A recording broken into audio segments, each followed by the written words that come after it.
आधुनिक दौर डिजिटलाइजेशन का दौर है। आज हमारे पास कई ढेर सारे डिजिटल प्लेटफॉर्म हैं जहां हम हर रोज कुछ न कुछ नया सीख सकते हैं। उनमें से ही एक प्लेटफॉर्म है यूट्यूब, जो हम सभी के लिए वीडियो कंटेंट अवेलेबल कराता है और वो भी फ्री में।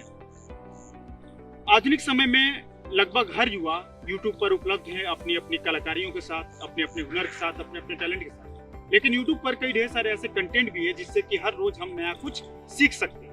यूट्यूब हमें एक ऐसा स्पेस देता है जहां पर हम हर रोज कुछ सीखने के साथ साथ अपने भी प्रतिभा का प्रदर्शन कर सकते हैं। पहले के समय में हम केवल और केवल किताबों पर आश्रित थे ज्ञान प्राप्ति के लिए, या फिर हम कह सकते हैं कि पढ़ने लिखने के लिए हम किताबों पर आश्रित थे। फिर धीरे धीरे वो दौर आया डिजिटलाइजेशन का, उसमें हम गूगल पर शिफ्ट हुए। लोग खास करके युवा गूगल से सर्च कर पढ़ना शुरू किए, लेकिन आज गूगल से अब युवा शिफ्ट हो चुका है यूट्यूब पर, क्योंकि यूट्यूब पर हर विषय से लेकर हर क्षेत्र से संबंधित जानकारियां उपलब्ध हैं, जहां पर युवा सीख सकता है, पढ़ सकता है, इवन कि अपने सिलेबस से संबंधित जानकारियां भी पा सकता है।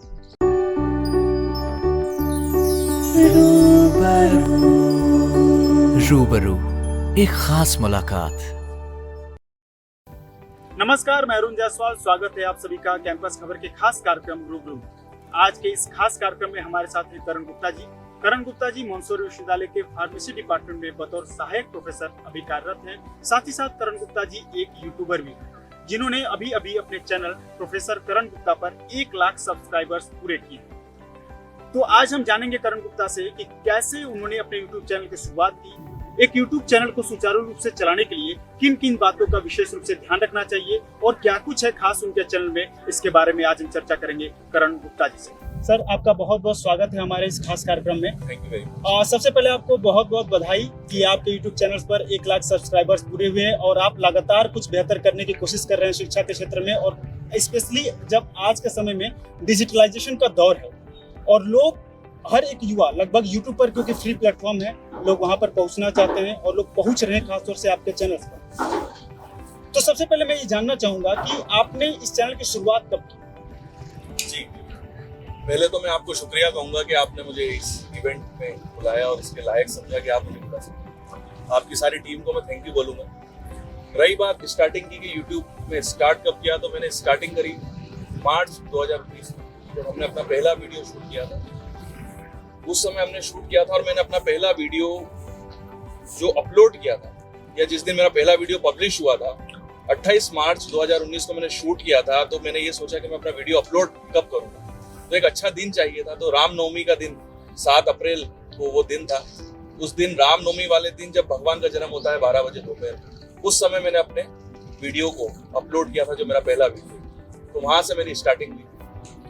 जनरली एक सहायक प्राध्यापक के तौर पर हम देखते हैं कि यूनिवर्सिटीज में और खासतौर से प्राइवेट यूनिवर्सिटीज में होते हैं, सुबह से लेकर शाम तक हमारा एक भारी शेड्यूल होता है, भारी वर्क, उसमें समय निकाल पाना, और खासतौर से क्योंकि वीडियो बनाने के लिए कंसिस्टेंसी हम कहते हैं चाहिए अगर हम किसी प्लेटफॉर्म पे जा रहे हैं। तो ये जहन में कैसे आया कि आपने इसकी शुरुआत की और कंसिस्टेंसी कैसे बनाए रखा? देखिए, शुरुआत के लिए तो मैं ये बोलूंगा कि मेरे स्टूडेंट्स जिन्होंने मुझे मोटिवेट किया कि सर आपके पास वो क्वालिटी है कि आप यूट्यूब पे आ सकते हैं। तो फर्स्ट लड़का जो था वो था अभिषेक कारपेंटर, और एक चंद्रकांत करके जो लड़का था, दोनों अभी यूपी में है बेसिकली। उन्होंने मुझे मोटिवेट किया और एक एक्सीडेंटली ये वीडियो शूट हुआ क्या कि हमारी जो बेस थी वो इंटरव्यू देने के लिए गई हुई थी पीथम। लड़कों के रात भर से फोन आ रहे थे कि सर इस क्वेश्चन का आंसर क्या है, इस क्वेश्चन का आंसर क्या है, हो सकता है सर इंटरव्यू में ये क्वेश्चन पूछ लिया जाए। तो मैं रात भर मोबाइल पे बच्चों को उसका आंसर बता रहा हूँ। तो मैंने उन 2 लड़कों को बुलाया और मैंने बोला यार कुछ ऐसा कुछ करें कि लड़के मुझे कहीं से भी सर्च कर ले और उनको आंसर पता चल जाए, चाहे वो पीथमपुर में हो, बगदी में हो, सिक्किम में हो, क्योंकि इंडस्ट्रियल एरिया काफी दूर है, हमारे यहाँ पर कोई इंडस्ट्रियल एरिया है नहीं। तो मुझे कॉल करके लड़के रात भर परेशान करते थे। तो हमने सोचा कि उन लड़कों ने मुझे बोला कि सर आप एक काम करते हैं, हम यूट्यूब चैनल बनाते हैं और उसमें अपन वीडियोस डालेंगे, जिससे कि जब भी किसी लड़के को कोई प्रॉब्लम होगी वो चैनल में वीडियो देख लेगा और उसकी प्रॉब्लम सॉर्ट आउट हो जाएगी।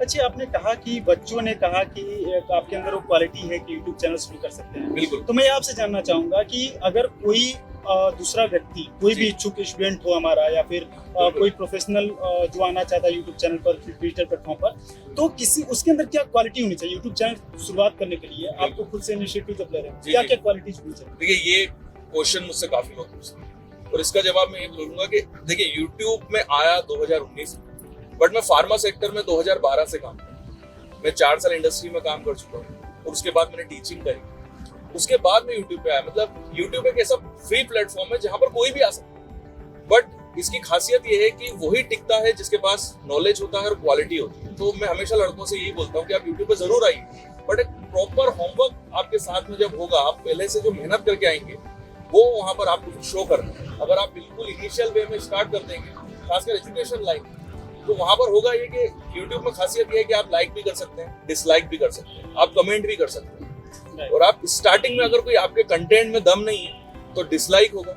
और जब कमेंट्स आएंगे तो यूट्यूब का जो सॉफ्टवेयर है वो इस टाइप से आपको रीड करता है कि जैसे जैसे आपके वीडियोस में डिसलाइक जुड़ते हैं, आपका वीडियो अपने आप पीछे चला जाता है और यूट्यूब फिर आपको रिकॉग्नाइज नहीं करता। कभी कभी तो ऐसा भी हो जाता है कि यूट्यूब आपका वीडियो अपने आप डिलीट भी कर देगा अगर उसको बहुत ज्यादा डिसलाइक मिलेगा। तो अगर आप यूट्यूब पे आना चाहते हैं और आपको लगता है कि दूसरी चीज ये कि आप अर्निंग के बारे में मत सोचिए, अर्निंग बात की बात है, 1 लाख सब्सक्राइबर भी बात की बात है। मेरे जब 100 सब्सक्राइबर हुए थे तो भी मुझे बहुत खुशी हुई थी। मेरे हिसाब से 1 लाख से ज्यादा खुशी मुझे 100 सब्सक्राइबर पे हुई, क्योंकि मैंने सोचा भी नहीं था कि ये 100 लोग मुझे फॉलो करेंगे। तो यहाँ पर आप प्रॉपर मेहनत कीजिए, एक तपस्या कीजिए, और उसके बाद जब आप आएंगे और अपना एक्सपीरियंस शेयर करेंगे, अपना नॉलेज शेयर करेंगे, जो मैंने लैब से गेन किया या इंडस्ट्री से गेन किया, वो मैंने जब शेयर किया और वो प्रॉपर, क्योंकि उसके बाद मुझे कोई चैलेंज नहीं कर सकता, क्योंकि अगर कोई मुझसे क्वेश्चनिंग करता भी है क्रॉस क्वेश्चन तो मैं उसका जवाब दे सकता हूँ, क्योंकि मैं सब एक्सपीरियंस लेके आया हूँ और वो मेरे वीडियोस के अंदर दिखता है। क्योंकि मेरे कॉम्पिटिटर, क्योंकि यूट्यूब पे आपका कॉम्पिटिशन पूरे वर्ल्ड के साथ में होने वाला है, वहां पर यूएस के भी हैं, यूरोपियंस भी हैं, इंडियन तो ही। तो जब आप कॉम्पीट करने उतरे तो पूरी तैयारी के साथ फिर आप, मतलब कि अपने अनुभव के अनुसार आपने जो कंटेंट दिया वहाँ पर अपना अनुभव भी साझा किया जी। लेकिन इस दौरान अगर जैसे हम फिर से बात कर रहे थे कि अगर कोई चैनल शुरू करना चाहता है बिल्कुल, तो कंटेंट का चयन कैसे करना पड़ेगा, मतलब किन किन बातों का ध्यान रखना पड़ेगा? देखिए, कंटेंट बेसिकली ये होना चाहिए जो चले, बेसिकली जो लोग देखना चाहते हैं उस कंटेंट का ही चयन। जो नहीं देखना चाहते हैं आप उस पर मत जाइए। अब देखना चाहते हैं वो कैसे पता चलेगा? तो आप खुद सर्च कर सकते हैं यूट्यूब के अंदर कि आप, एग्जांपल के लिए मैं कोई टॉपिक चूज कर रहा हूँ, तो उस टॉपिक से रिलेटेड मैं पहले यूट्यूब पे सर्च करूंगा कि इस टॉपिक से रिलेटेड कितने वीडियोस आ चुके हैं। उसमें मुझे दिखता है कि अरे इस टॉपिक पे पहले से कुछ वीडियोस हैं बट उसमें कुछ व्यूज ही नहीं है, तो मैं समझ जाऊंगा कि लोगों को इसमें कोई इंटरेस्ट नहीं। बट अगर उस टॉपिक पे मुझे कुछ वीडियोस मिलते हो, मुझे दिखता है कि इसमें अच्छे खासे व्यूज हो रहे हैं, बच्चे देखना चाहते हैं ये, तो मैं उसी टॉपिक पे फिर वीडियो बनाऊंगा और उससे अच्छा बनाने की कोशिश करूंगा जो पहले से जो वीडियो डले हुए। तो ऐसे इस कंटेंट के साथ तो ऐसे कई ढेर सारे लोग आज कहते हैं कि यूट्यूब जब फ्री प्लेटफॉर्म है तो लगभग हर दूसरा युवा आज यूट्यूब पर कोई भी वीडियो, गाने या फिर अपने शौकिया तौर पर चीजों को डाल रहा है। बिल्कुल। लेकिन वो लगातार, जैसे कि सबसे सफल यूट्यूबर अचानक से 2018 में उभरे थे ध्रुव राठी जी, बहुत नाम हुआ था, एनडीटीवी ने भी उनका इंटरव्यू किया था। जी। लेकिन उसमें कुछ टेक्निकल एस्पेक्ट्स के बारे में बात कर रहे थे जिसको जानना जरूरी है। बिल्कुल। अब सिंपल सी बात है कि अगर हम आप स्टार्ट कर रहे हैं, अगर जो उससे रूबरू है तो बहुत अच्छा, और जो उससे अवगत नहीं है, बिल्कुल, कि क्योंकि कई लोग तो अपलोड करना तो सीख गए लेकिन उसमें कई ढेर सारे और भी टेक्निकल एस्पेक्ट्स होते हैं, तो वो बेसिकली कहाँ कैसे सिखा सकता है और उसको वो कौन कौन सी चीजें होती हैं जिससे लाइक बढ़ने में, उसको प्रमोशन में हेल्प मिले। देखिए, रही बात, देखिए यहाँ पर बहुत सारी चीजें हैं जो आपको याद रखनी पड़ेगी। जैसे कि आप जब YouTube पे आए तो आपको एक चीज हमेशा याद रखनी है कि जो कंटेंट आप डाल रहे हैं ना वो आपका खुद का हो, कोई कॉपी पेस्ट नहीं चलने वाला है, कुछ भी कॉपी पेस्ट। दूसरी चीज कि आप कोई कॉपीराइट एक्ट का उल्लंघन नहीं कर सकते। मतलब कोई म्यूजिक, जैसे एग्जांपल के लिए मैं अपने वीडियो के अंदर कोई म्यूजिक डाल देता हूँ, वो टी सीरीज का है, बेसिकली टी सीरीज का कोई सॉन्ग है तो वो मैं डाल नहीं सकता हूँ। अगर मैं वो डालूंगा तो मेरा वीडियो डिलीट नहीं होगा बट उससे मुझे कोई अर्निंग नहीं होगी, क्योंकि वो कॉपीराइट में आ जाएगा। वीडियो चलता रहेगा बट वो कॉपीराइट एक्ट हो जाएगा। दूसरी चीज ये कि आपको किसी का कॉपी पेस्ट नहीं मारना। अगर आप ज्यादा से ज्यादा कॉपी पेस्ट मारेंगे तो जो देखने वाला है वो भी समझ जाएगा कि यार ये तो चुराया हुआ कंटेंट मुझे लग रहा है। तो सबसे इंपॉर्टेंट है कॉपीराइट होना। दूसरी चीज ये कि आप कुछ फॉल्स एलिगेशन ना लगाएं। मतलब कुछ ऐसे वीडियोस होते हैं जिसमें लोग उठपटांग फॉल्स एलिगेशन एक दूसरे पे लगाते हैं, जो आपने एग्जांपल के सुशांत सिंह राजपूत वाला जो केस हुआ था जिसमें काफी यूट्यूब में लोगों ने पैसा कमाया, बट वो सब फॉल्स एलिगेशन थे और बाद में सारे के सारे चैनल डिलीट कर दिए गए। तो इस टाइप से एलिगेशन से आप बचें, या किसी टाइप की स्ट्रॉन्ग लैंग्वेज या किसी कम्युनिटी को हर्ट ना करें आप। अगर आप इस टाइप के वीडियोस बनाएंगे तो ये भी सारे वीडियो डिलीट हो जाएंगे। तो अगर आप मोटा मोटी समझे तो अगर हम केवल अपना खुद का कंटेंट दें, प्योर कंटेंट दें जो केवल हमारा हो, और ना हम किसी से कॉपी करें, ना कोई म्यूजिक यूज करें, तो आपका चैनल हमेशा सक्सेस। मतलब कि अगर हम कोई म्यूजिक ऐसा लेते हैं जो नॉन कॉपीराइट या फिर ऐसा है जी, कभी मतलब वो इशू बन सकता है अर्निंग के समय जब मोनेटाइज करते हैं। अर्निंग के समय नहीं सर, आप जैसे ही अपलोड करेंगे सर उसी टाइम जो YouTube का सॉफ्टवेयर है वो आपको रीड कर लेगा कि ये जो आपने 1 मिनट का जो सॉन्ग यूज किया है, ये म्यूजिक यूज किया है, ये कॉपीराइट के अंदर आ रहा है और ये वीडियो आपका मोनेटाइज नहीं हो सकता। तो मतलब अर्निंग के लिए हमें क्या किन किन चीजों का ध्यान रखना पड़ेगा, कैसे अर्निंग की जा सकती है यूट्यूब पर? अगर कोई बच्चा शुरू करना चाहता है अपने यूट्यूब चैनल, तो अर्निंग का माध्यम क्या है और उसका प्रोसीजर क्या है, कैसे कर सकते हैं? देखिए, आप सबसे पहले यूट्यूब पे आइए और अपने वीडियोस डालना इस पर। 1 साल के अंदर अगर आपके वीडियोस, आपके चैनल में 1000 सब्सक्राइबर होते हैं और 4000 घंटे का वॉच टाइम होता है, 1 साल के अंदर होना चाहिए। वो 1 साल कभी भी हो सकता है, वो जनवरी टू जनवरी, फरवरी टू फरवरी, ऐसा नहीं कि जब चैनल चालू किया वहां से 1 साल स्टार्ट हो गया। वो कभी भी, वो पता चला 2 साल के बाद भी अगर वो टेन्योर आ जाता है 1 साल का, तो वहां पर यूट्यूब आपको मोनेटाइज कर देता है। तो आपका चैनल एक बार मोनेटाइज हो गया। मोनेटाइजेशन का मतलब ये होगा कि आपके वीडियोस के अंदर अब एडवर्टाइजिंग आना स्टार्ट हो गया। अब होता ये है कि जब एडवर्टाइजिंग आते हैं तो आपको एक और आईडी बनाना होता है। It is called Google AdSense. Google AdSense एक वेबसाइट है जो गूगल की खुद की है। उस पे आपको उसी लॉगिन, उसी जीमेल आईडी का यूज करना है जो आपने यूट्यूब आईडी के लिए यूज किया था। आपका एक बार गूगल एडसेंस पे अगर आईडी बन जाता है तो उस पे आपकी जो भी अर्निंग हो रही है यूट्यूब से वो आपको वहां पर दिखने लग जाती है। वहीं पे आपको अपना बैंक का सारी इंफॉर्मेशन भरनी है जिसमें आपका इनकम आएगी। यहाँ पर एक चीज और है कि जब आप बैंक की इंफॉर्मेशन भरते हैं तो गूगल एडसेंस आपका एड्रेस प्रूफ मांगता है कि आपने जो एड्रेस प्रूफ वहां पर दिया है गूगल एडसेंस में वो सही है कि नहीं है। तो 4 अंकों का एक कोड आपके घर में आता है यूएस से। वो 4 अंकों का कोड 14 दिन के अंदर आपके घर में आ जाता है। वो कोड आपको लेना है, उसको निकालना, जैसे एटीएम का कोड आता था सेम वैसे ही आता है। वो 4 अंकों का कोड आपको गूगल एडसेंस पे डाल देना। जैसे ही आप वो 4 अंकों का कोड डालेंगे, आपका जो अकाउंट है वो एक तरीके से कंप्लीट हो जाएगा और उसमें पेमेंट आना स्टार्ट हो जाएगा। तो पेमेंट ये एपिसोड बाय एपिसोड या फिर नंबर ऑफ आवर्स होते हैं इसके बेस पर आता है, या फिर कभी ऐसा है कि कुछ एक निश्चित अमाउंट होगा कि जितना अमाउंट आ गया उसके बाद आपका पेमेंट इकट्ठा हो? मैं आपको एक चीज बताऊं,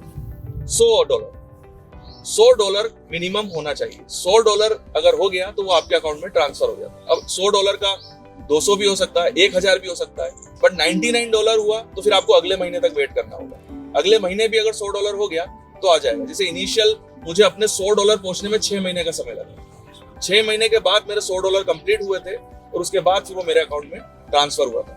21 तारीख को रात को 9 बजे आपके मेल पे आ जाएगा कि आपका जो पैसा है वो रिलीज हो चुका है यूएसए से, गूगल से। 22 तारीख को रिजर्व बैंक का मेल आ जाएगा कि आपके रिजर्व बैंक से, आप जो अमेरिका से जो पैसा आया था गूगल से, वो रिजर्व बैंक ऑफ इंडिया में आ चुका है और 23 तारीख को वो आपके अकाउंट में आ जाएगा।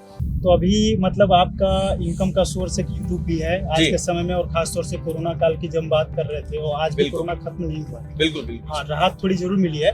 तो इसमें एक अच्छा ये साधन है लोगों की कमाई का जरिया, जिसमें हमें कुछ चीजों का ध्यान रखना पड़ता है जो आपने बताया कि, और एक चीज और कंसिस्टेंसी जिसकी हम बात थोड़ी करने की, कंसिस्टेंसी। जैसे आप स्टार्टिंग में वीडियो बनाना शुरू किए, बिल्कुल, तो कितने समय ड्यूरेशन पर आप वीडियो डालते रहे?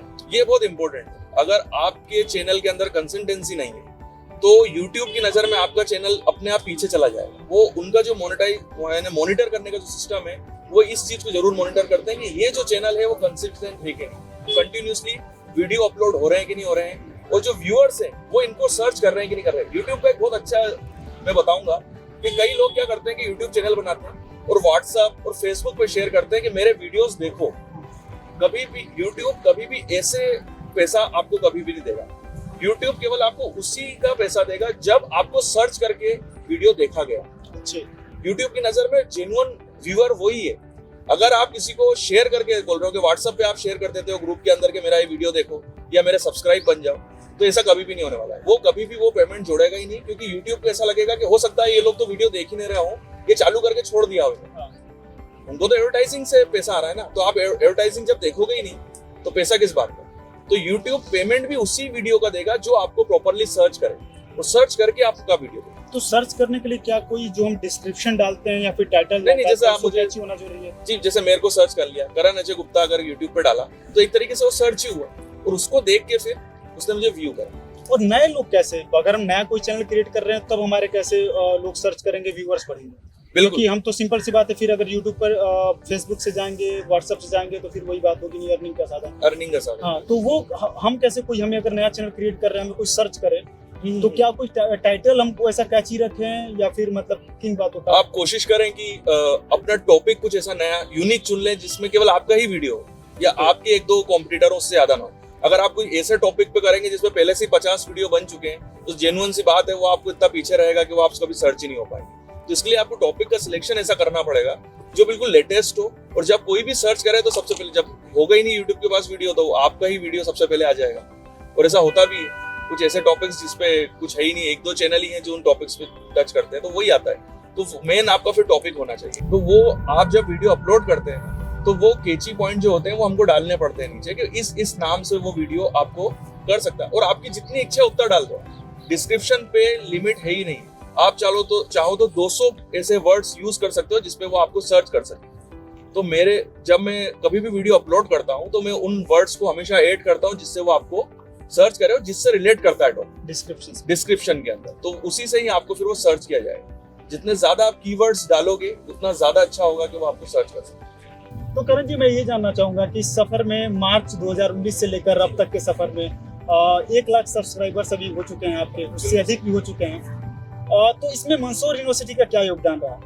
तो मंसूर यूनिवर्सिटी सर बेसिकली जो है सर वो मंसूर यूनिवर्सिटी सर, क्योंकि जो फैसिलिटीज मुझे इस कॉलेज ने दी है, बेसिकली तो मैं अगर सही बोले तो मैं यहीं का स्टूडेंट हूँ। बी फार्मा एम फार्मा मेरा यहीं से कंप्लीट हुआ है, और मैं यहाँ की फैसिलिटी जानता हूँ कि जो फैसिलिटी यहाँ पर है, क्योंकि मैं इंडिया के टॉप मोस्ट कॉलेज में विजिट कर चुका हूँ, चाहे वो SRM यूनिवर्सिटी चेन्नई हो, शेरपुर महाराष्ट्र हो, उन सभी यूनिवर्सिटी के पास, उन कॉलेजेस के पास वो फैसिलिटी नहीं है जो BR Nada college of pharmacy के पास है। हमारे पास जो लाइब्रेरी है वो 6,500 बुक्स उसके पास है। जो इंस्ट्रूमेंटेशन है वो इंस्ट्रूमेंट हम रखते हैं जो आज इंडस्ट्रीज में लेटेस्ट यूज हो रहा है, चाहे वो अमेरिकन ब्रांड्स हो या जैपनीज ब्रांड, और काफी कॉस्टली ब्रांड्स है। तो उधर काम करने का जो मुझे मौका मिला, तो जो मैंने वहां से सीखा है वही मैंने अपने वीडियोस पे दिया, और उसी से ही मुझे ये सारा फायदा हुआ। और आज भी मैं जो भी हूँ वो इस कॉलेज की वजह से ही और यूनिवर्सिटी की वजह से। आपके जो छात्र हैं, जूनियर्स हैं, मंसूर यूनिवर्सिटी के छात्र, उनके लिए कोई संदेश, अगर वो कोई चैनल शुरू करना चाहते हैं, क्योंकि आए दिन सभी बिल्कुल कर रहे हैं ये काम, उनके लिए कोई संदेश अगर आप देना चाहें? मैं यही बोलूंगा कि आप चैनल जरूर चालू करें, बट जैसे मैंने आपको पहले बताया कि पूरी तैयारी के साथ आए, पूरा कॉन्फिडेंस के साथ आए, क्योंकि आपके पास तैयारी होगी, होमवर्क पूरा होगा, तो फिर आप पूरी कॉन्फिडेंस के साथ अपना यूट्यूब चैनल चालू कर पाएंगे। आप अगर ये सोच रहे हैं कि मेरे पास केवल एक वीडियो का आइडिया है, 2 वीडियो का आइडिया है, तो उससे कुछ भी नहीं होने वाला।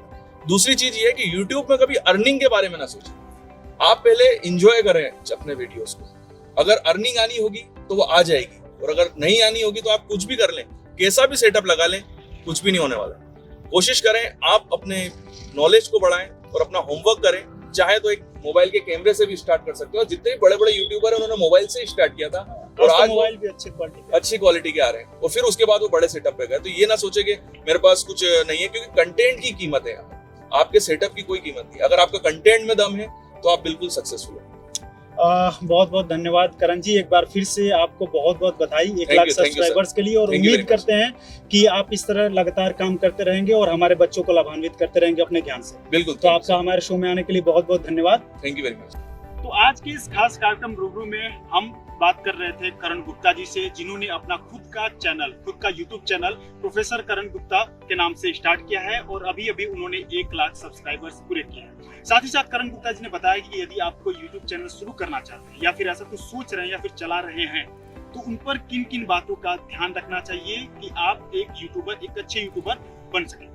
साथ ही साथ एक अच्छा संदेश ये था कि अगर आप कोई भी दूरी तय करना चाहते हैं, कोई भी मंजिल पाना चाहते हैं, तो उस पर निस्वार्थ भाव से आपको कार्यरत रहना जरूरी है। तो उम्मीद है आपको सभी को हमारा ये खास कार्यक्रम पसंद आया होगा और आपको कई ढेर सारी अच्छी जानकारियां मिली होगी। अगले हफ्ते फिर हम किसी एक नए शख्स और किसी एक नए मुद्दे के साथ आपके समक्ष हाजिर होंगे। तब तक के लिए यदि आपने हमारे चैनल को सब्सक्राइब नहीं किया है तो सब्सक्राइब करिए, और आप देखते रहिए कैंपस खबर।